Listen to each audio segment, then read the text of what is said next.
Good afternoon and namaste. My name is Sita Mutyala.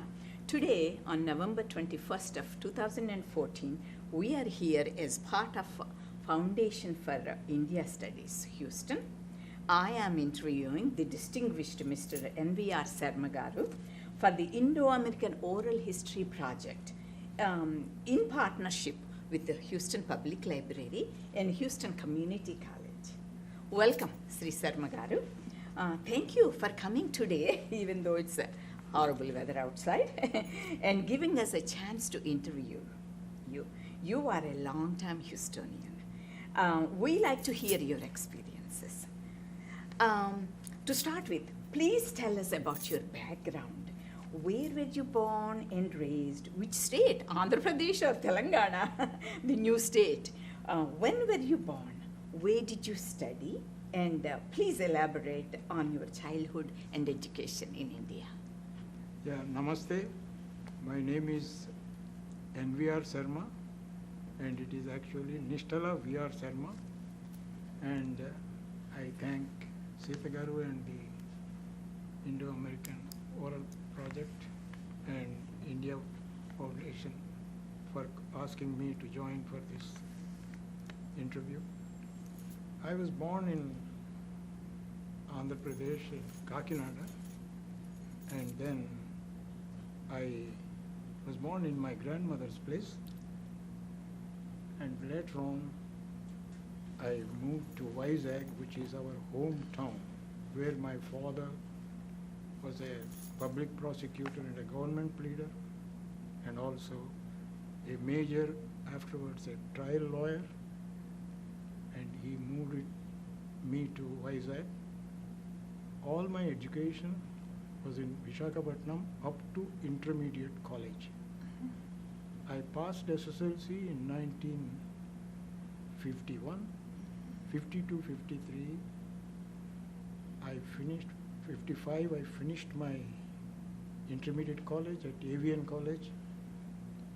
After that, when I was 17 years old, I went to Calcutta. Despite getting in many local engineering colleges, including Andhra University Marine Engineering College, I didn't take it there even though it's hometown. I took it in Calcutta in Marine Engineering College. In 1955, August 1st I joined, and 1959, after 4 years, on 31st July, I passed in first class, and then in a campus interview by Eastern Shipping Corporation of India, I was selected as a junior engineer. We call them fifth engineers, and I was put on staff. To tell you very interesting, somehow the Eastern Shipping Corporation technical director, he moved me to Bombay. Now it is known as Mumbai. On 16th November, I went to Mumbai for the first time, and I was sitting in the Fleet Director Engineering Head, a man by name P.N. Rabadi, who is a Parsi gentleman, supposed to be one of the most brilliant marine engineers in the country at that time. He was supposed to interview me. I was sitting outside his office from 2 o'clock. I think most of you know, if you are ever to Mumbai, those days there is a college known as K.C. Chalaram College. Behind that college was the SCI office, Shipping Corporation of India office. I sat there 3 o'clock, 4 o'clock, 5 o'clock, I was not called inside. Then I asked that, in India you have some peons who come up and down, who take. I said, why are you not? Saab busy hai, you can't come. Wait. Later on I was taken inside. At 5:30, Mr. Rawadi looked at me. Mr. Sharma, we are arranging a car for you. Please go and join State of Bombay, a passenger ship, tonight, and the car will drop you at the docks. You enter, get on to duty. Wow. So I, for all that purposes, even though my salary started on 17th November 1959, on 16th I worked free and entered the ship. That's how I started off. Ah. So I have commenced work in 1959 in Bombay on a passenger ship which used to run to West Africa, where the people used to go from Bombay to East Africa, and then they were, students and boys from who used to study in Bombay used to go and study there. So, and then on the way, sometimes we used to go to a port known as Seychelles. Seychelles is a French colony, a very nice beach place. It used to be there. Then that is how I started working in. Then I worked for Shipping Corporation and rose to the rank of chief engineer when I finished all my licenses. I became a chief engineer in 1964. So in all my sea career, I had 8 years. And on 67, March 23rd or so, I was sitting on a passenger ship, as I was telling you earlier, and the technical director said to my wife, she was sitting next to me, she said, "Sun and moon are shaking hands for your husband to get into a shore establishment, and tomorrow morning he's going to join Garden Reach Shipbuilders and Engineers of Calcutta." Mhm. So I was so happy. I studied in Calcutta. From 17th year, I know Calcutta well. I was very happy I'm getting a shore job. And next morning I went and met the director. He is the managing director. He was Mr. Srinivasa Soundararajan. For old timers who know VKK Krishnamenon, who is very famous, Defense Minister of India. He was his joint secretary, and he was one of the persons who has written his speech for the General Assembly when he spoke for many hours here in New York. And he was our chairman. Oh. He looked at me and he said, "Well, I have nothing to ask you because Mr. Wadia, who is your technical head, who likes you like his own son, I take you in the job," and I started with Garden Reach. Then afterwards, 1967 to 78, 11 years I worked in Garden Reach, but in 69, in May, I went to Italy. And in Rome, I was attached to an institute known as IRI, which is known as Industrial Reconstruction Institute for Foreigners. And because I have already got a background of engineering, and my request to them was to give me an accommodation to work on diesel engine technology, that is manufacture, assembly and testing of marine diesel engines. Oh. And for that they said fine, and first I had to learn Italian, Oh. because all conversations they were saying that you have nothing else except you have to do everything in Italy. And after that I finished and I was moved to Trieste. Trieste is on the Adriatic coast, and in that I was attached to a company known as Sant'Andrea Fabbrica Macchina, which is now known as Grandi Mothari. They make all types of diesel engines under license. See that, you may ask me why I chose that, because Gardner's shipbuilders and engineers have started a diesel engine project by the Government of India, Department of Defense Production, in Ranchi, Bihar. So they wanted to move me there, and they requested I should go into this specialization. But I did not stop with the diesel engine specialization. I worked with a person who is with the IRI,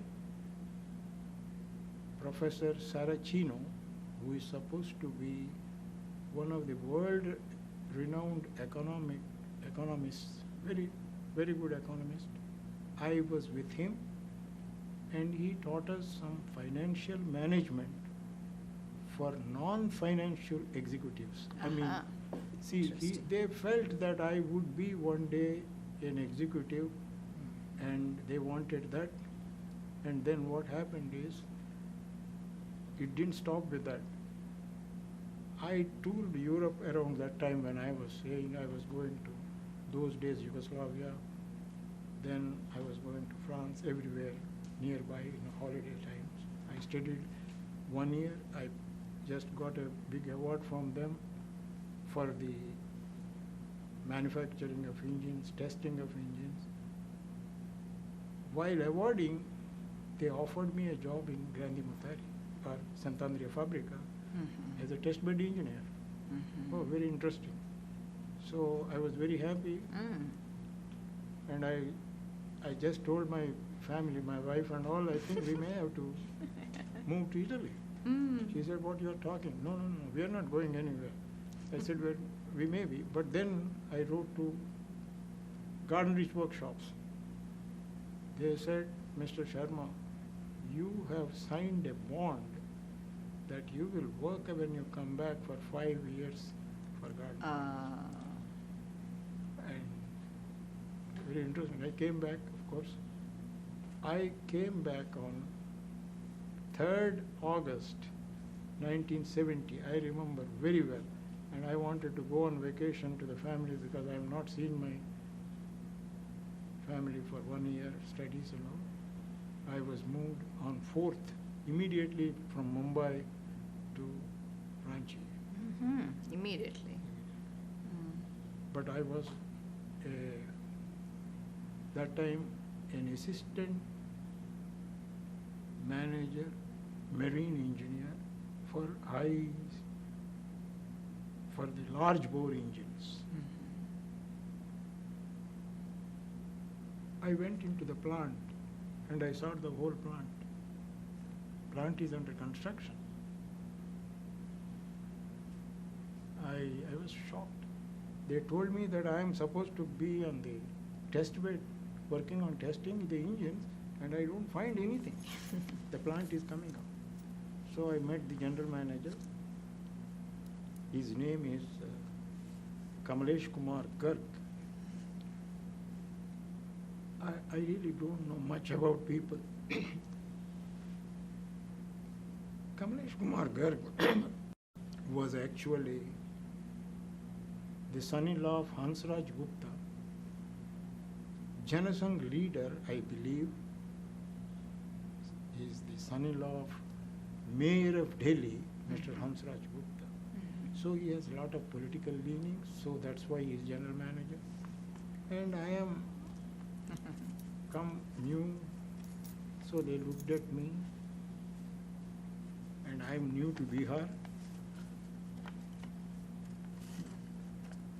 He said, well, you are supposed to work on large bore diesel engines, you are a specialized man, you must be knowing, you go ahead.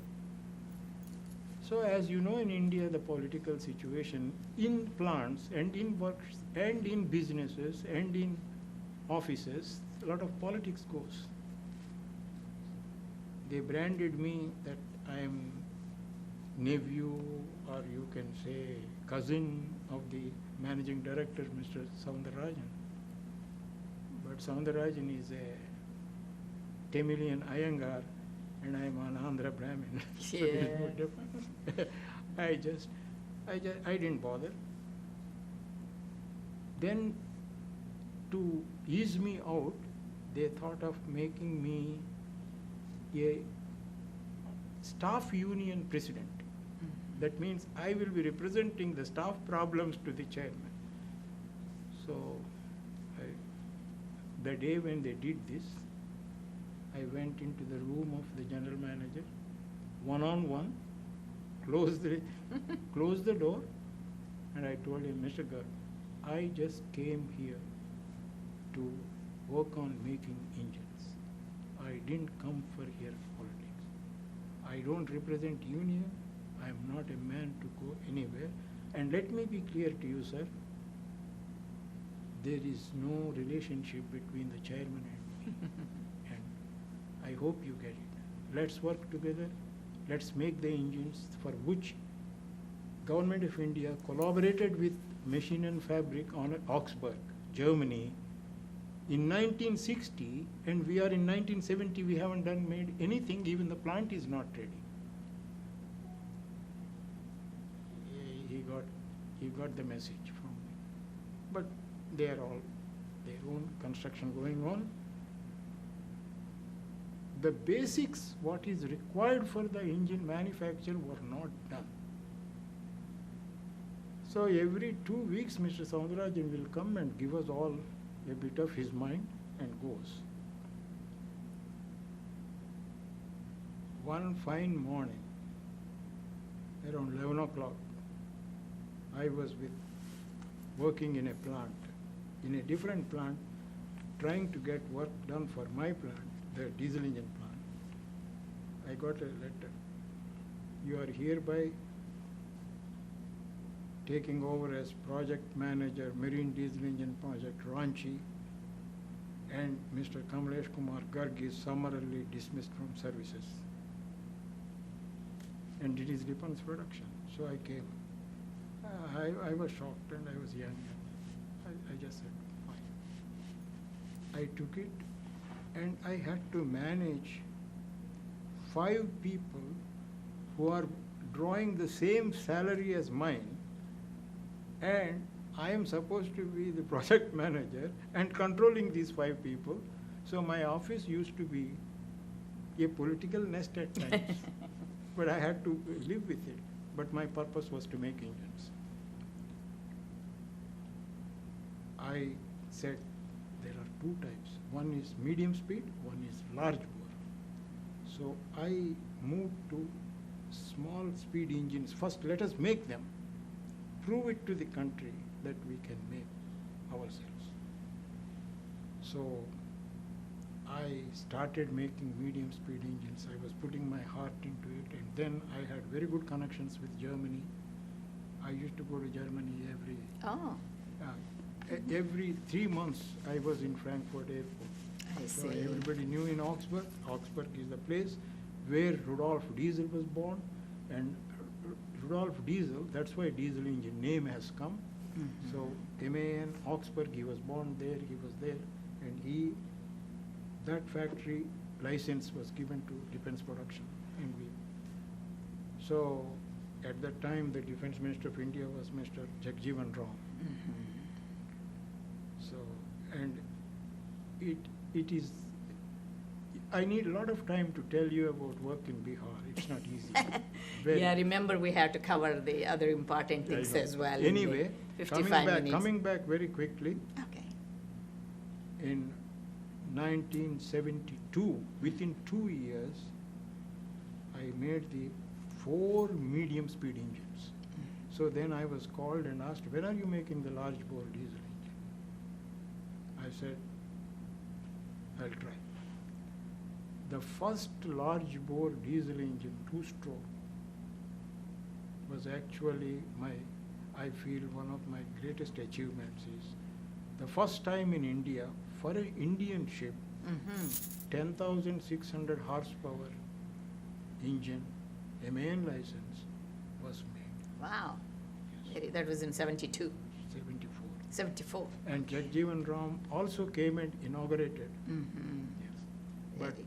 I can tell you, My name used to be in paper by the unions. There are 10 or 11 different unions, only one recognized, and every union member will say, Mr. Sarma is giving promotion to people who give vegetables to him. Yes, I'm telling you, you won't believe that. And my name used to be in Ranchi Herald on the front page. Then second thing, he is promoting people who are serving milk to his house for his children. All sorts. Politics. But one thing. Politics. And one thing, they made relay hunger strike on me, but I still continued the plant. And you know, you all must be knowing when emergency was declared, when Morarji Desai became the Prime Minister of India for a short while, I was garrowed in a room for 24 hours. I couldn't go anywhere in a 12 by 12 room, my office. How interesting. And they won't allow me to go outside. Central Industrial Security Force wanted to remove me, take me home. They cut my phones. My wife didn't have the phone. I was in the office. They burnt my effigy in the office, outside, in the plant. Then I told them that is illegal. You can't do that public property. Is that when you decided to come No. to United States? No, I never decided to move to United States. That I will tell you how it happened. All right, we want to hear No, that. yeah, you definitely. What motivated you to come to America, and was it your interest or your parents' interest? When did you come to United States? Okay, I'll I let you came continue. to United States, there are two ways. Mm. Professionally, by working on ships, I came in 1964, Okay, first time. first time. Okay. That And you time, yeah, I came on a ship as one of the senior engineers, and in 1965, 7 days after my marriage, 1965 February, exactly 8 days after, 27th, I sailed to come to, with my wife on honeymoon to America. to United States, honeymoon. Yeah. Okay. No, but I was on a ship, working. Yeah, working, okay. And that is the first time I saw the World Fair also in New York. All right. Yeah. Then. Then you went back, you were just No, visiting. I was just coming on ships coming and in going. on ships But and going. then afterwards I got, as I was coming, I became a chief engineer, Mhm. but I was taken out from passenger ships. I was taken to passenger ships instead of, Oh, yes, from commercial to passenger ships. huh. So I worked on passenger ships, two of them, Mhm. State of Madras, which goes from Madras to Singapore, Ports Vietnam, and other places on the eastern side. And then I worked on Andaman and Nicobar, two passenger ships, which are Home Ministry owned, Wow. because they were establishing in Nicobar Islands and Andaman Islands some sort of report for the government. Mhm. So I was chief engineer. When I was working in 67, when I was coming out, that was the chief engineer, when I first told you my whole story about Okay. how I went to Garden Ridge Workshop. Okay. So coming back onto this, when I actually came to America Mm.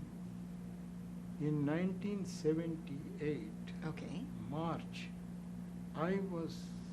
when I resigned from Garden Ridge Workshops You did. for personal reasons. Okay. The personal reason is very simple.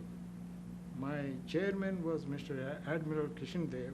He left the company and he wanted me to join him as a technical advisor to SCI when he became a deputy managing director, and I said, no, I'm not coming. So I resigned and I was staying. Then they said, Seven Seas Corporation, one of the ships is held up in New Orleans. You must go as a chief engineer Mhm. to go on that ship. It is because of two things. Because I have technical knowledge followed by financial discipline.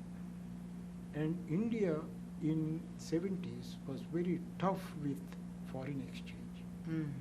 So when a ship Yes. is being repaired or worked in America, Mhm. you have to spend foreign exchange, dollars. Mhm. So that time there is a control of the exchange. Mhm. So what happened? I was sent as chief engineer. unfortunately, the ship ran aground, and I was supervising the repairs from March to 6-7 months.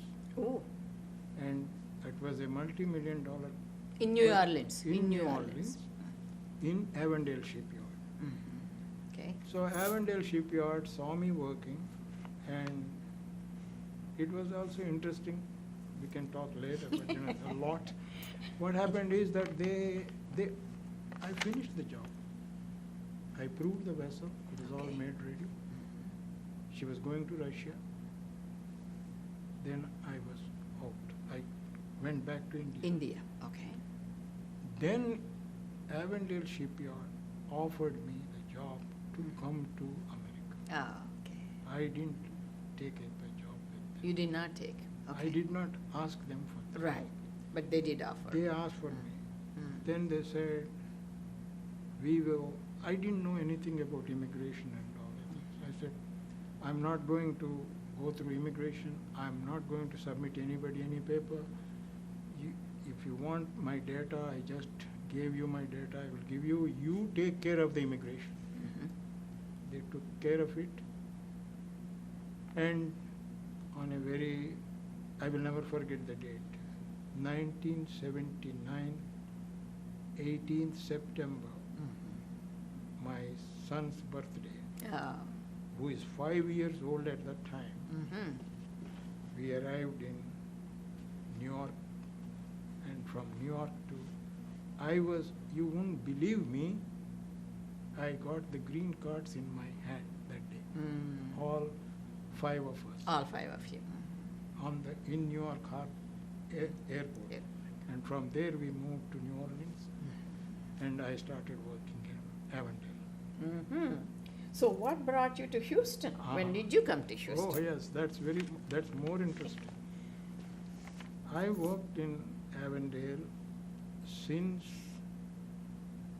September 79. 79 to 80 October 20th. Mm. Okay, here what happened. I really do not know anybody else. Everybody was wondering, the Indian Telugu community was surprised why this man is not taking any help from anybody, he is conducting himself, he doesn't ask for anybody. You're talking Then- about New Orleans? Yes, Okay. people, some of them used to, Mhm. because I came friendly to others, and they Mm. want, do you need this, do you need that? I said, fine, I'm okay, don't worry. Shipyard is looking after me also, Ah, very, right, I mean, right. then 2 Harvard scholars who do not know anything about ships, they have a company in Houston known as Marine Maintenance Industries. Oh, okay. Somehow they got to know my name. Mhm. They came to New Orleans and asked me whether I'm interested to go to Mm, Houston. Houston. I said, sorry, it's not possible. He said, why? Mm. I said, how can Avondale Shipyard has brought me here, paid all the tickets for me. I have been only 1 year with them. It's not fair, and I will not do this. Mm-hmm. No, this is a country of opportunities and this and that. I said, look, you are seeking me, I didn't seek you. So I know what is the opportunity. I have to show, my loyalty is to Avondale Shipyard. I cannot just, no, you know one thing, if you want, we can talk to them. I said, no, you are not going to talk about me, because I do not want them to know that I'm trying for a job. I am not interested. No, we want, and one after the other they came to my house. I was in a small, what you call townhouse in New Orleans. Mm-hmm. And I didn't have even I was sitting on my steps of my house, on upstairs steps, where they had to sit on 2 chairs because we didn't have much inside that house. So they were wondering, what is this type of man? But anyway, I told them clearly.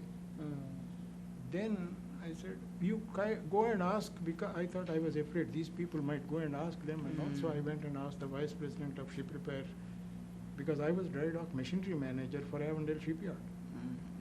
I said, his name is Marvin McCain. I said, Marvin, you have any problem? This is what happened.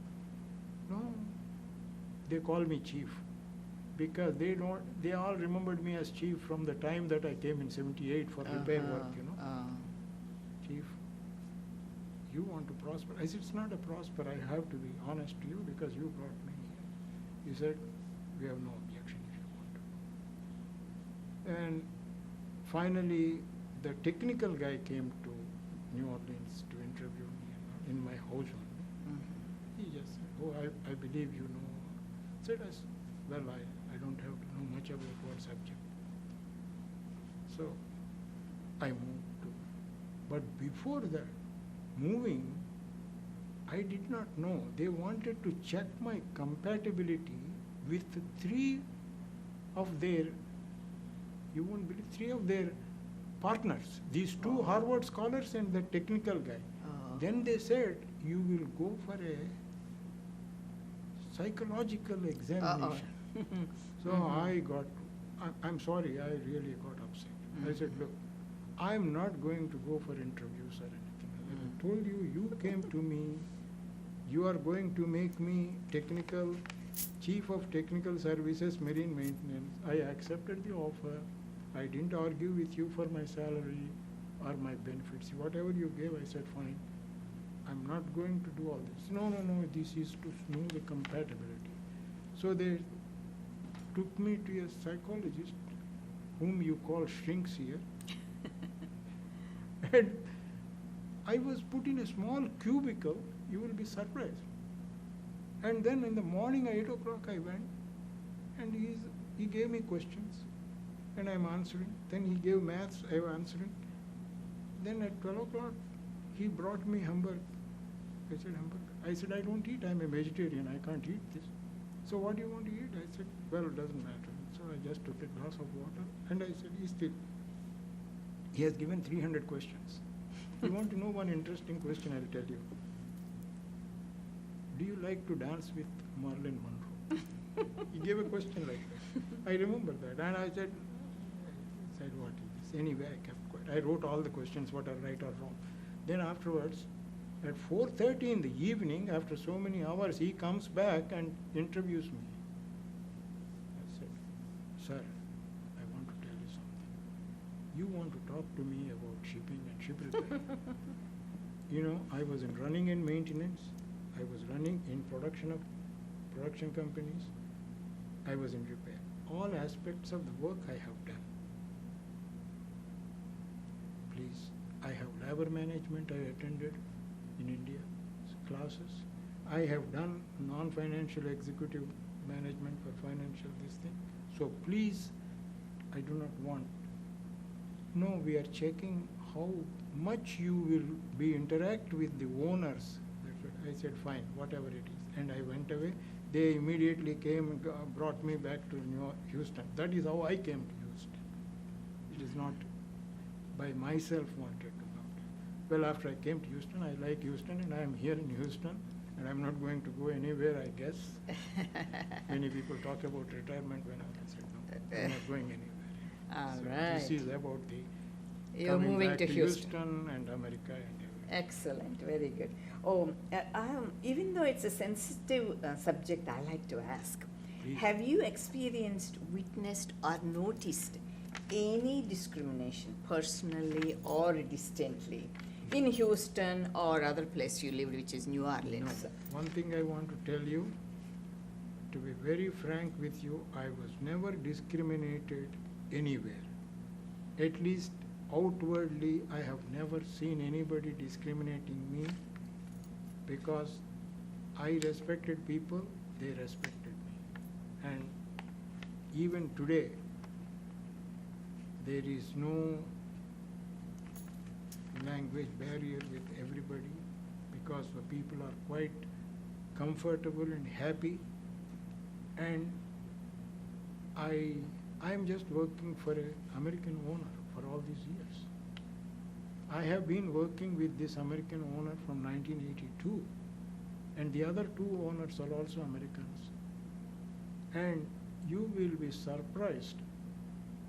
Myself and my wife went when the owner the present owner's father was the owner, Mr. Hughes, when he died. I was a pallbearer for him. I was in his will for a pallbearer. So, See? and my wife and me, we attended for his funeral. I mean, you know, and everybody looking, the Christians there looking at them, he said, who is this Indian guy? Surprising, taking the, pallbearer. So then, his wife told, he said, he's in the will. So there is, I never experienced. Coming back, I mean, you touched about your current work. You are working with Ship Channel in Houston for a long time. Yes. Such a, very coincidental that it celebrated 150 years recently this year. Yes. Please tell us about what you do there and what kind of changes it went through over the years. One thing, when we first came here, I was with a union company. And knowing the ship repair activities across the countries like Europe, Far East, and Norway areas, I feel it is a little difficult to manage ship repair work in American area because of the cost structure. American labor is very costly. So when we had this marine maintenance as a union labor, we, 1.5 years I put up with them. But when I came to a higher rank from chief technical I became assistant general manager.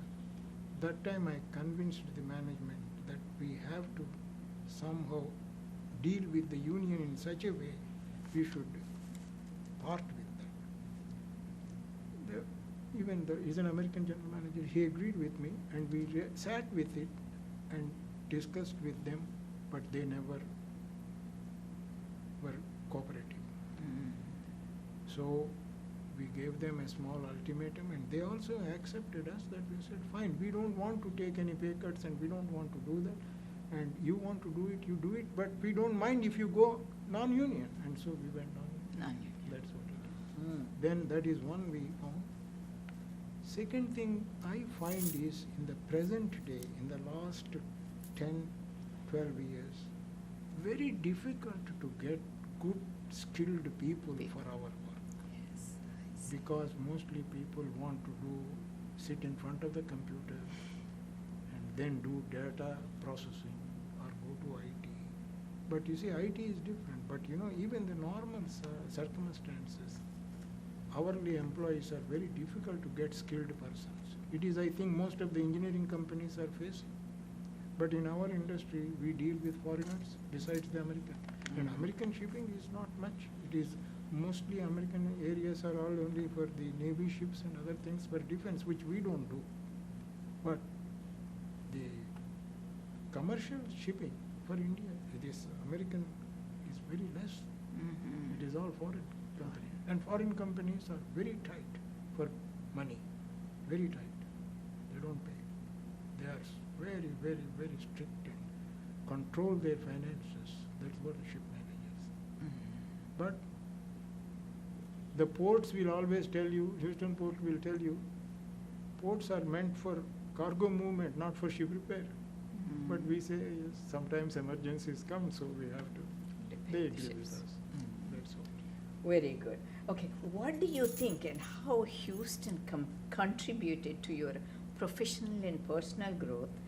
Can you elaborate on how Houston influenced in your life? Professionally, I haven't been very much benefited in Houston, but I used my own skills and my own knowledge, plus my association with many, many people even before I came to this country, because of the position I held in India, and plus due to my extensive travel when I was in India to foreign countries, I was able to establish the work here much better, to to tell very honestly, nothing much I had to go through here except get adjusted to the system, get adjusted to the environment, and get it adjusted to the people. But one thing very advantageous here is to hire people and to remove people from work is much easier and very easier than in India what I had. It is very difficult to hire, and if you hire even if he is not capable, not good enough, to remove him is impossible. Mhm. Okay, I like to talk about your family. Please tell us about your family, children, Yes. grandchildren, where they are and what fields they are in. First and foremost, I have, by God's grace, I have got a great companion in my life. God has given, that is my wife, and she stood by me through all thick and thin. She really helped me in my life because I was mostly traveling when I was in India, and when I came here I am still working, so she took care of the family, the children, and when I was at sea she was also helping me. Now, we have 3 children, 2 daughters and 1 son, and very fortunate that all 3 of them have got a boy and a girl and they are all well settled in life. 2 of them in California and 1 of them in New York area. So we are in the middle, 1,500 miles to northeast and to west. Very good. What do you think about the future generations of Indian background in Houston? Will they maintain their identity as Indians for a long time, or will they be mixed in the melting pot soon? First and foremost, the future generations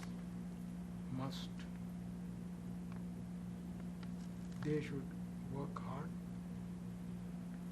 They should be motivated, self-motivated. Self-motivation will bring you 100% results. Third thing is that they have to be honest, and there are so many attractions in this country which might, sometimes get into their future goals, but they have to choose what is right and wrong. And at the same time, country being a melting pot, they have to still get into the mainstream, but don't ever give up your identity under any circumstances.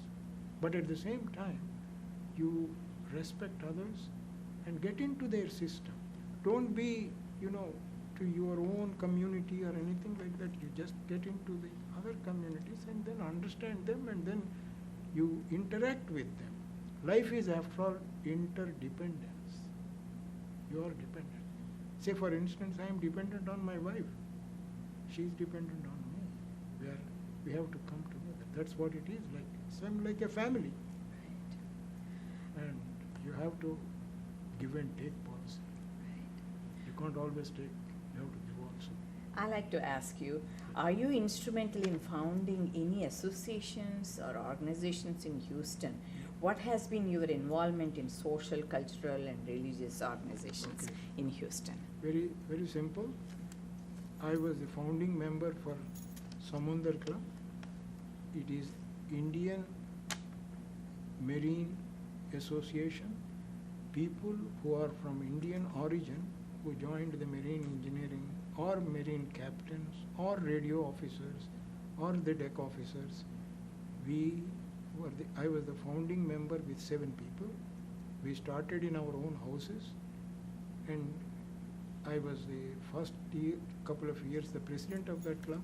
First and second years myself, we started, and I was one of the founding members. And today, the 7-member club is now a 160 to 170 people, well-placed people in the industry here, and their families. It is initially started with a technical background. That is, every year 4 lectures will be there, technical lectures in our field, even sometimes financial management. And in the social side, the families also have joined. Every year we have a foundation dinner in month of November or December, there where the families, children meet, and then they have picnics. That is one which I have started with and is really flourishing. Second thing is that I am a senior member of Society of Naval Architects and Marine Engineers of United States, and I became a member in 90, and today I am a senior member. Before that, I am a member of the Institute of Marine Engineers London, and I am a chartered engineer. Then I am a member of the Propeller Club of Houston as well as the Propeller Club of United States. Then I have been honorably taken as Society of Port Engineers for New York. I was honorary member. They honored me on that. Then regarding the cultural activities, I myself do not participate, means I only join and enjoy myself. But I, of course, except once I had a American Telugu Association, people wanted me to be a cultural in charge, and I did it. That's all one year. Rest of the time I was helping somebody. That's it. I also would like to ask you this. Any regrets for coming to America? Are you concerned about the future of your children and grandchildren growing up in American culture and the erosion of Indian cultural and religious values? As far as I am concerned, I am not worried at all about my children. They have the ethics and morals of the Indian system, and at the same time they also are quite capable of integrating into the present society, keeping their identities 100% to themselves. There is no problem I don't see for them. And my children are also bringing up their own children, like my grandchildren, in a very nice manner, because my wife has imbibed into them the Indian values and culture, and we both ourselves maintain that. So we do expect them, and they do maintain that, but at the same time, they really integrate with the present community as well. Thank you so much, Sri Sarma garu. We really appreciate you coming and joining us in this interview, and we thank Foundation for India Studies and Houston Public Library and Houston Community College. Thank you so much, and namaste. I thank very much India Foundation Studies giving me this opportunity to speak about myself and my family and my views. Whatever views are, these are my views, not necessarily others.